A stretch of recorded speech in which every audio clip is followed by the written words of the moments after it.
Hmm.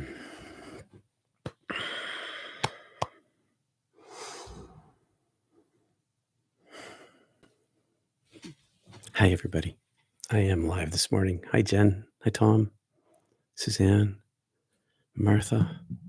Privacy Joe. Hey. Where's the like button? It's somewhere there. I'm not sure where. Hey, peace and welcome to Not Church. Where are my glasses? Here they are. Peace and welcome to Not Church. Mysticism, East and West, through the lens of my unitive state of being during my near-death experience in capital U, uncreated, capital L, uncreated light of unconditional love and healing. I'm ex-Reverend Peter Panagore, a public mystic, scholar, and storyteller with a community. Hi, everybody. Thanks for being here today. Hey, Ken. Hi, Pat. So what continues to astound me as we read Dr. Neil Douglas-Klotz's book, Revelations of the Aramaic Jesus, is how deeply and often these mystical meanings align with the Gospel of Thomas, the Bhagavad Gita, the Upanishads, Kundalini Yoga, and the light-filled insight gifted to me during my first near-death experience decades ago. The alignment is astounding. This gift that was given to me, undeserved, that decades of nerdy study and contemplative yoga practice have enriched. And I'm here to help you on your path, not my path. This is your journey, and I'm here to assist you the best I can in the ways that I can. And as we all are, we all work together to do that as a collective, as a group, as a community, as beings of light. So today, let's continue our exploration of the mystical meanings in the Gospel of John, where while weaving together the esoteric teachings of Jesus from the Aramaic Gospels found in the Peshitta, thanks to Dr. Neil Douglas-Klotz. So let's take a few breaths together.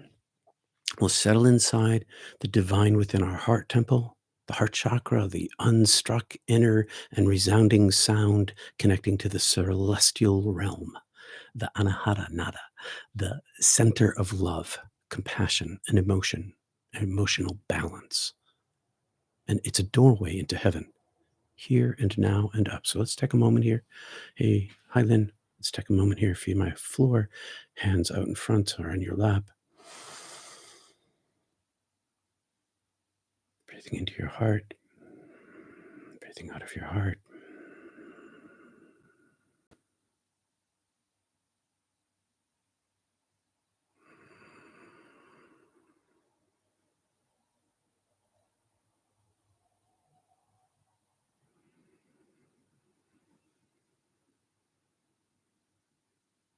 One more.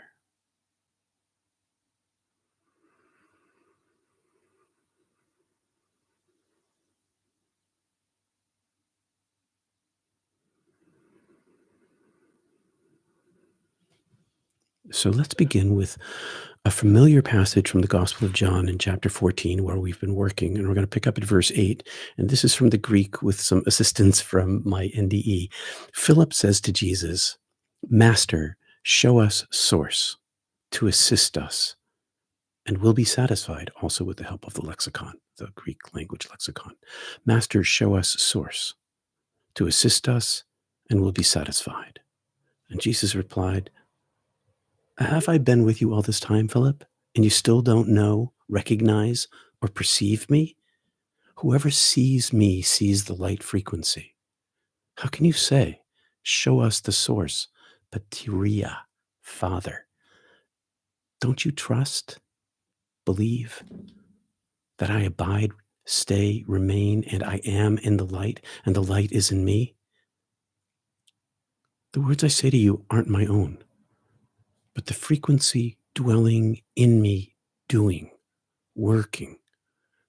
Very truly, I tell you, the one who trusts in the light of me will also do the works that I do, and more wondrous works than these, because I'm going home to my beloved Creator." That may not be exactly how you remember it, but that's how I understand it through my NDEs and the Greek lexicon also.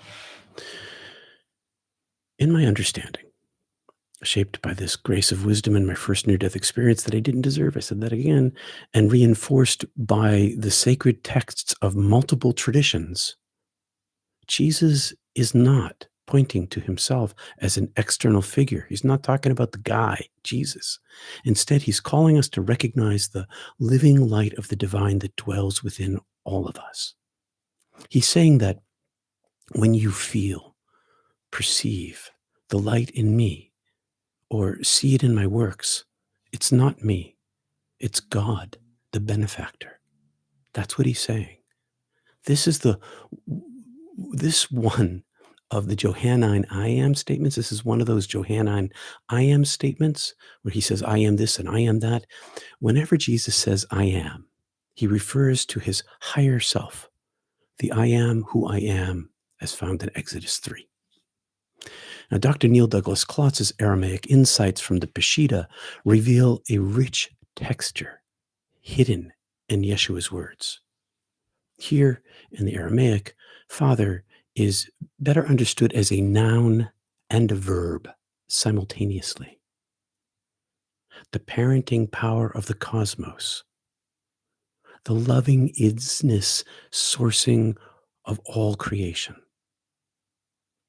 the breathing life of the universe. As I witnessed and experienced and perceived during my first NDE and still see now, Jesus means I am this, the I am part of me. I am in this isness, and this isness is in me. This is about unity with a capital U, an eternal dance of mutual indwelling between creation and creator, matter and spirit, always in connection. Like many, Philip longs for something external, a concrete manifestation of source. Show me a sign, oh God, is the cry so many people have in their hearts. Show me a sign. But Jesus flips the script here, inviting us to look inward rather than outward. Don't you see? I have already shown you the oneness. The radiance you see in me is the same radiance dwelling within you. You don't need to look outside yourself, is what Yeshua is telling us here in the Greek and in the Aramaic. This teaching aligns seamlessly with the Bhagavad Gita, where Krishna says, I am the self with a capital S, seated in the hearts of all beings. And with the Upanishads, which declare Tat Tvan Asi, that thou art. These traditions echo Jesus' call to recognize our inherent connection to the divine source. Oh, and thank you to Dr. TM for the super chat. Yeshua says, the words I speak are not my own, but the loving isness that dwells in me does the work and shows itself.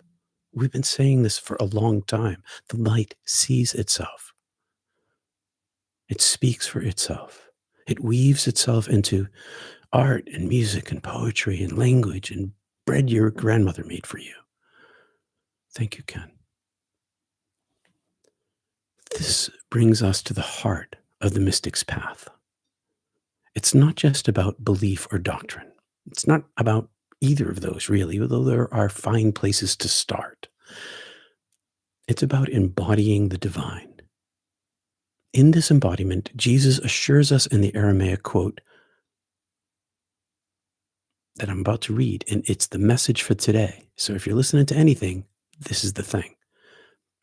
The meaning of what Yeshua says in John 14 from the Aramaic is mystically clear. By the sacred ground of unity, in which I am always standing, whoever carries the same trust I do, whoever connects within me with these deep roots of reality itself, will do the same works of service I have done. Indeed, they will serve, love, and offer themselves more abundantly in the way ever more fitting and beautiful. because my small I, the temporary part of me, is departing, leaving only soul to return home, the breathing life of all. From the and because of the song and atmosphere of the child returning to the parenting cosmos, if you ask, within my atmosphere and melody, it is as if the I am is acting through you. This heart chakra, this unrung sound, celestial sound, the world is full of love, light, and music. Reflect this. We've seen it during the holidays recently, and it's always present, says Ken. This melody and atmosphere can be grown and lived inside of and acts in the world, and we'll come to that in a few minutes. Now think about what Jesus said in the Aramaic there for a moment. The ground of your being, the center of yourself, the truth of who you are, the radiant light. Jesus tells us that when we trust, as he did, and connect to this inner energy, the same energy, capital E, he was rooted in, we can manifest the divine more abundantly. This is not a promise of magical powers, but of a life lived in service, love, in and through radiance, interiorly connected to the omnipresent source of all being.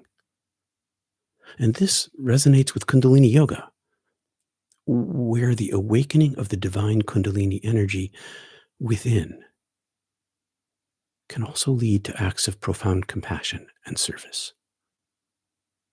And it also resonates with the teachings of the Gospel of Thomas, where Jesus says, "Whoever drinks from my mouth will become like me." As you listen to the light that's woven in his words, that energy is transferred like Shakti. In other words, the more we attune ourselves to the inner light, the more we become vessels of divine love. In my near-death experience and later in my Kundalini awakening, I was immersed in the union of uncreated light and unconditional universal love. I experienced and perceived that this light is not just in me, but everyone and everything, everywhere, all the time. Nothing is lost to love. It's the same light Jesus speaks of when he says, "Whoever has seen me has seen Source." We can feel it here. We can feel it here, albeit in a much smaller dose than over there.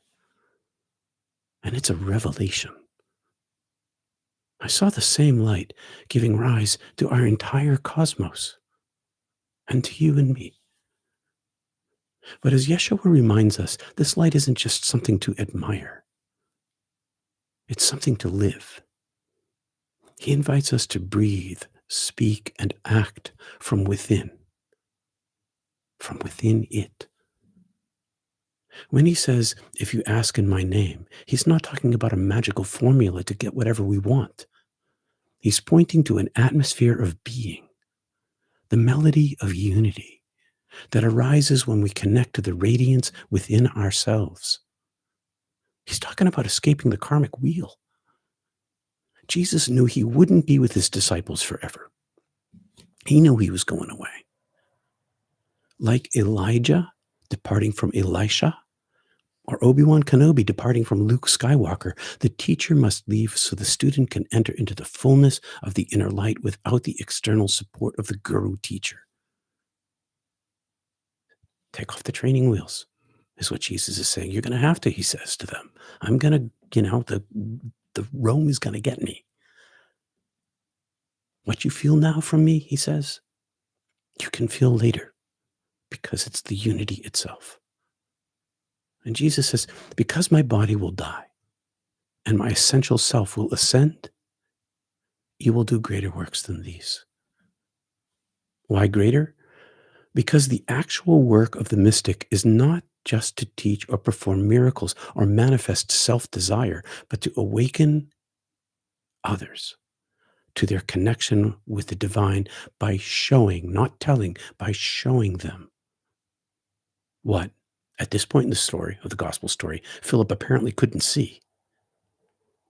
When we realize this connection, the possibilities for service, love, and transformation, they become infinitely radiant and experientially energetic.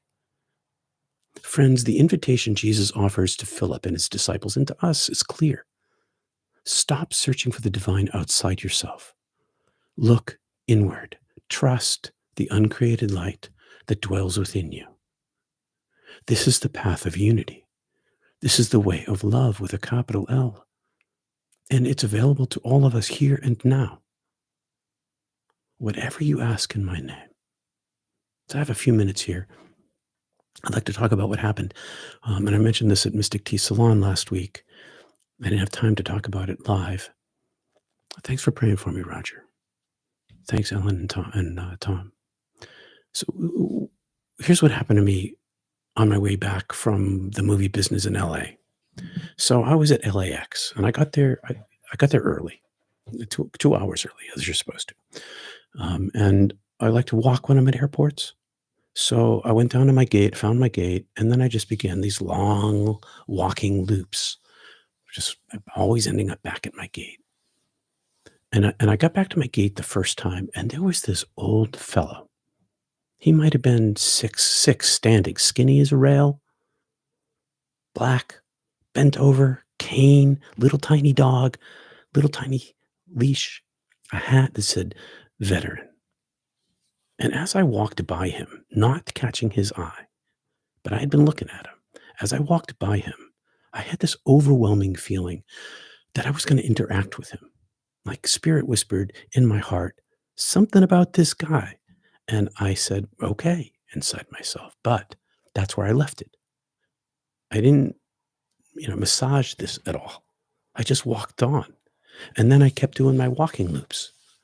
And time passed.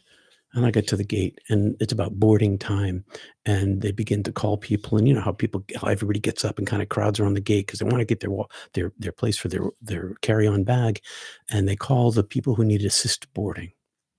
And I'm separate from this. Now my exit gate is over here to the right, and then there's a gate right next to it, to another airline, another flight, but nobody's there. It's empty. So I go way down toward the front of that gate just so I can stand there. So I'm standing there.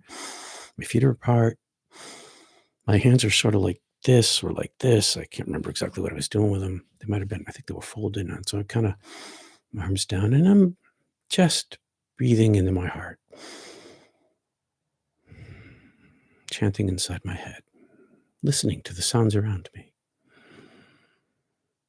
I open my eyes sometimes. I close my eyes sometimes. And there's a crowd of people. And they're loading on the little kids and the people in wheelchairs, and they get to the next group. It's pre-board. Group 1 is board, and then I call on group 2, and I'm in group 5, and I open my eyes, and there's a huge crowd around the gate, impenetrable people, and walking directly toward me is this old fella leaning on his cane, leading his tiny little dog, and he walks right up to me and says, "I can't get on. They're in my way." Why me? I have no idea. I wasn't anywhere near the crowd. I was by myself. But as soon as he walked, I felt him coming. I opened my eyes. I saw him. He walked right to me. He said what he said. I said, "I'll take you there." I turned him around, put my hand on his back of his heart chakra, and I began to announce, "This gentleman needs to board ahead of everyone else."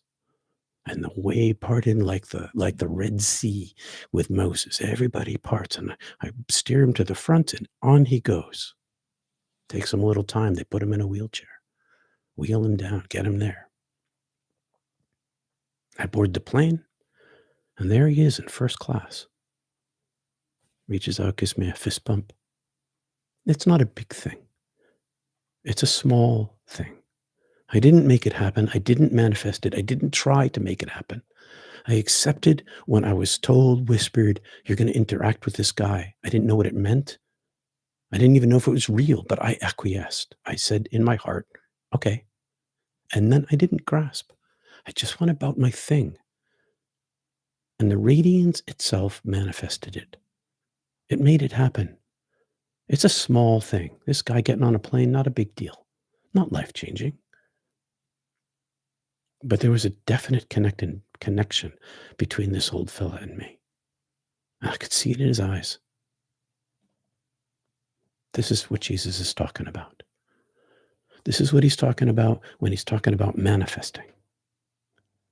Greater works you'll do than me. He was weaving in his words with his breath the centering energy of the divine radiance. They could hear it. They could feel it. Well, Philip was kind of like, show me something better. Give me something more solid. Now, the Gospel of Philip, which is totally worth reading, fragments, but it's totally worth reading. By the time that thing comes out, he totally gets it. But in this story, he's still like, show me something physical. Sort of like the resurrection story where, Thomas is feeling the hand. But let me put my finger in his hand. Show me something physical. Show me a miracle. Manifest for me a miracle. When what Jesus does, that's the end of that story, is in the gospel, Jesus shows up and Thomas touches him. It's representative. It's representative of the touch that you can have inside yourself, because that's what he was teaching. I hope this is helpful to you. It astounds me that what I found in my NDE, I find in the Gospels, I find in the Upanishads, I find in Kundalini, I find it everywhere I look. I find it in Dr. Klotz's book. I find it in the Gospel of Thomas. I find it in my interior practice. I'm continually astounded at the power of this presence, radiance. Thanks for listening this morning. Peace be with you, and may the living light illuminate your inner path, guide you in your life. You can join us for our open forum community discussion at Mystic Tea Salon on Zoom at the top of the hour. You can find the link in the description. Join us on Mondays and Wednesdays for 10 minutes of ancient mystical wisdom and 20 minutes of meditation practice. Practicing together ritualizes our practice and multiplies the experience of the divine radiance among us. And thank you for your financial gifts supporting Not Church and Mystic Tea Salon. You can visit peterpanagore.love. And I want to mention the jams, the tea warmer, the tea mug warmer, and the neoprene bike gloves that go over my biking handles on my bike. And I don't even know who these other things are from. Thank you for your support. You can visit peterpanagore.love if you want to talk to me too. Too late for unconditional love, says the 1 and 2. You see for yourself, brother. You will see for yourself in what unconditional love means too. I don't know what you mean by that, but I know what I mean by it. Hey, Tim, beautifully said, for our time of true unity. Thanks, Tim. I hope so. I hope so here, but I know so there. That's so cool. Thank you, Suzanne. I didn't make it happen. It's the thing that just did. Stephanie. Hey, Stephanie. Good to see you here. Stephanie's an old friend. Nice to see you, Stephanie. Beautiful example. Thank you. Marjorie K. Excellent example. Thank you. Ellen, thanks. Take a run for me. Rip it up. Tamzon from Indianapolis. Hi. Sundray. Beautiful story. Thank you, Sundray. Kristen, I love it when Source works these tiny miracles. Me too. And despite, what I was saying about, I was dissing Philip there a little bit, like, he kind of needs a physical thing, but I got one too. So, and we all do. And they are helpful. They really are. But I find that the thing outside myself grows as I grow the connection inside myself. And the more that grows, the more those happen. And I don't go searching for them. They just happen. divine interaction of all these different decisions and choices people are making put us in places where then we experience these divine serendipities, these God winks, right? We've all had them. I find that the more that my life is aimed toward the light itself, the more that they happen. And they're not always magnificent, like, earth shattering. They are tiny and truthful and helpful. Thank you, rather be outside. Hey, rather be outside. Me too. Um, Definitely, if I know that this is not church, but if I had a church, it's nature. Nature's my church outside. You give me comfort. I lost my 19-year-old daughter, Ellery, 3 weeks ago. I am so sorry. That's such heartbreaking news.